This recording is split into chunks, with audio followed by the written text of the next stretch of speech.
checked the windows, closed the bathroom door, put a pillow over my head. Nothing helped. That's when the emotional shift happened. Not anger yet, that comes later. This was something worse, helplessness. Because when you're in an airbnb, you don't feel like you have standing. You don't know the rules, you don't know the building culture. You don't know if complaining will make things worse. You're a guest, temporary, disposable, and upstairs was someone who clearly felt permanent. Around 2 a.m., the music finally cut off. Silence dropped like a blessing. I passed out instantly. Night 2 destroyed any remaining optimism. The music started earlier. Same speaker, same bass, same audacity. That's when it became clear, this wasn't a one-off. This was a habit. The kind of person who blasts music late at night usually fits into one of two categories: oblivious, or fully aware and doesn't care. This guy, he was the second kind. And that's when my brain wired the way only a geek's brain is started working instead of raging. Because while some people think in confrontation, I think in systems. Bluetooth systems. Out of desperation more than strategy, I grabbed my phone. Not to complain, not to text, just to distract myself. Then I noticed something. Out of pure curiosity, I opened my Bluetooth settings. The list of nearby devices popped up. Headphones, a TV, a phone, and then a name I didn't recognize, something generic, something speaker-like. The kind of device name you'd never notice. Unless you were desperate and bored at 1:48 a.m., my thumb hovered. I didn't have a plan, I didn't even have intent yet, just curiosity. I tapped connect. The music stopped instantly. Not faded, not lowered, stopped, dead silence. I froze. Did I just do that? I stayed completely still, listening. No bass, no noise. 10 seconds passed, then 30. I felt something spread through my chest, not joy, not excitement, control. Down the hall, I heard movement upstairs. The music never stopped. Every night past midnight, the bass rattled the walls like it owned the building. I didn't knock on his door. I didn't call the police.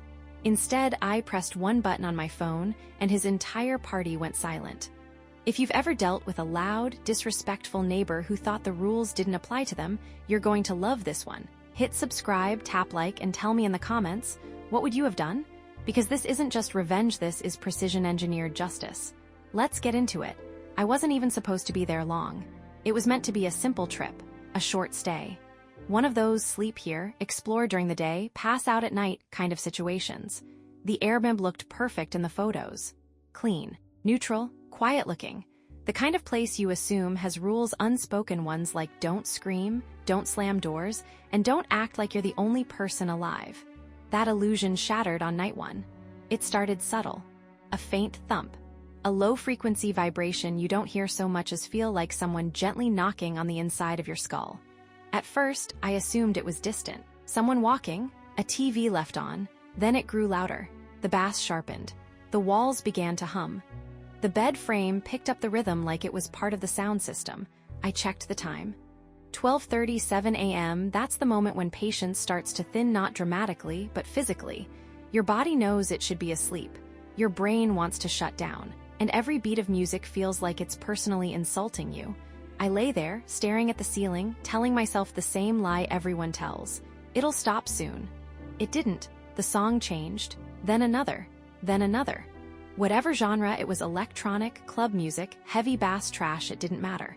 What mattered was the neighbor above me clearly believed two things. Headphones were optional. Consideration was for other people. By 1:15 a.m. sleep wasn't happening. I got up, walked around. A chair scraping, footsteps, then muffled through the ceiling confusion. The music came back on, slowly, carefully, as if the speaker itself didn't trust reality anymore. I smiled, not because I'd won, but because I'd learned something important. This guy had no idea what just happened, so I waited. I let him get comfortable. Let the song reach the chorus, then tap, connect, silence, again. This time the footsteps were faster. I imagined him staring at his phone, turning Bluetooth off and on, blaming bad connection. I wasn't laughing out loud, but my insomnia had officially turned into entertainment. Over the next few nights, a pattern formed. He'd play music, I'd wait, then I'd disconnect him, he'd reconnect. I'd wait longer, then disconnect again. Every time, I could hear his reaction faintly through the floor, murmured irritation, confused movement, small bursts of frustration. This wasn't aggression. This was conditioning, like training a very loud dog not to bark. The key was timing. Too fast and he'd notice something was wrong. Too slow and he'd enjoy himself. So I stayed unpredictable. Sometimes I'd let him play for 10 minutes, sometimes 30, but eventually, always eventually, the music would stop for good.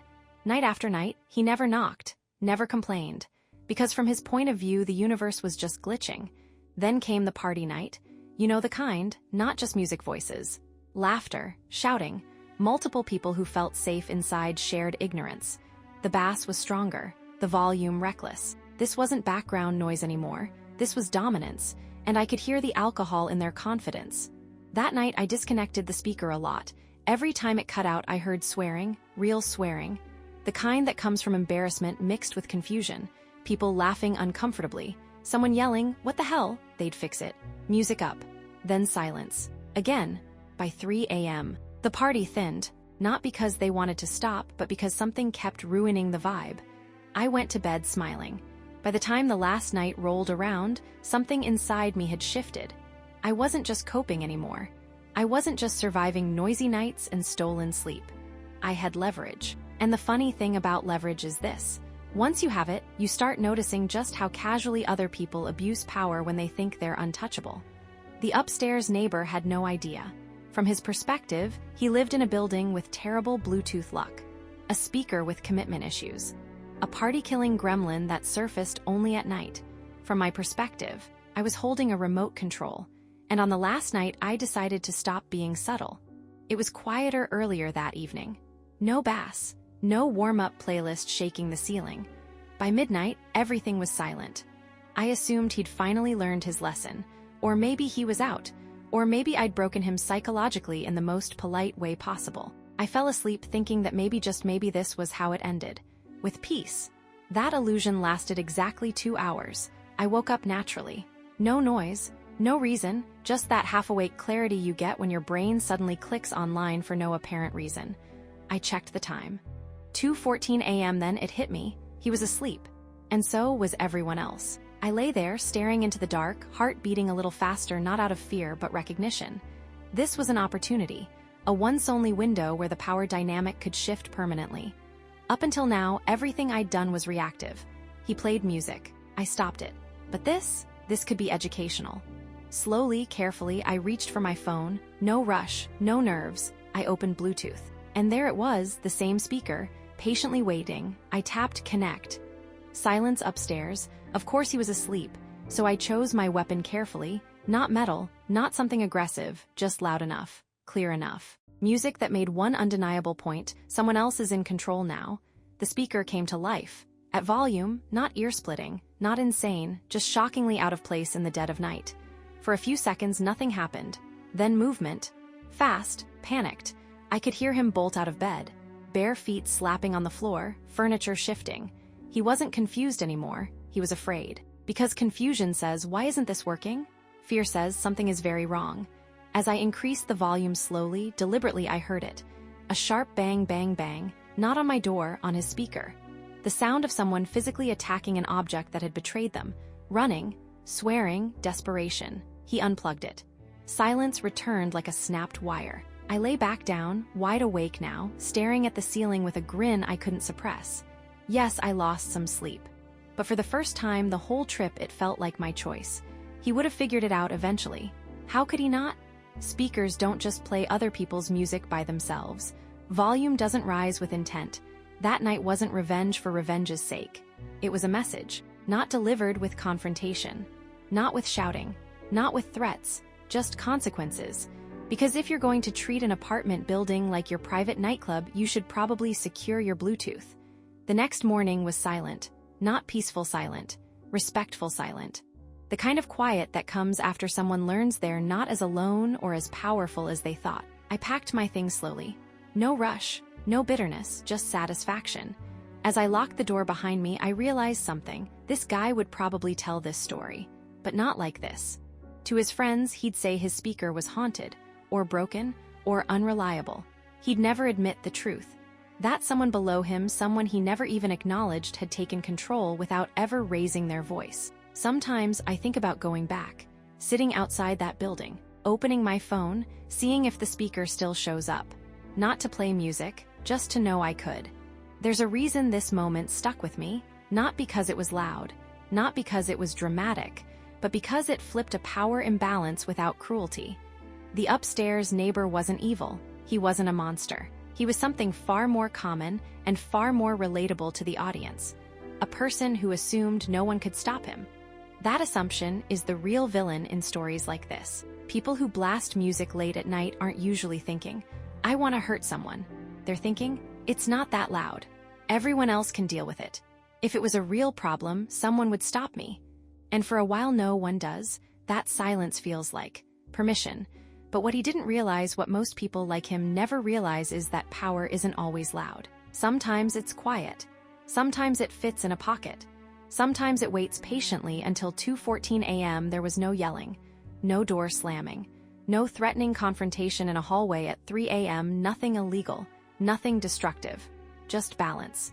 Every time he stole sleep from strangers, he proved one thing: he didn't care how his actions landed. So when the consequences arrived impersonal, confusing, relentless, he finally felt what everyone else had been feeling all along: helplessness. And that's why this revenge lands with viewers, because it isn't about dominance. It's about symmetry. That final night mattered. Up until then, the universe felt buggy to him, random, unfair. But when his speaker came alive with someone else's music, someone else's volume, someone else's timing, the abstract became personal. That's when the lesson sticks. Not when someone complains, not when someone threatens, but when behavior meets consequence. There's no dramatic aftermath here, no confrontation in the morning, no awkward elevator ride, just silence and sleep, and the deeply satisfying knowledge that you stood up for yourself without becoming the villain. Sometimes justice doesn't roar. Sometimes it disconnects. We live in a world where people test boundaries constantly, especially when they think no one's watching. And most of the time, people put up with it, because confrontation is exhausting, because conflict is risky, because being nice feels safer.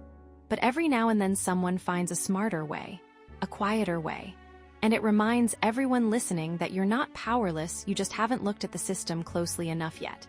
If this story made you smile, hit that like button, it really helps the channel. Subscribe if you want more stories where karma doesn't shout, it calculates. And I want to hear from you. What's the most satisfying, non-violent revenge you've ever witnessed or carried out? Drop it in the comments.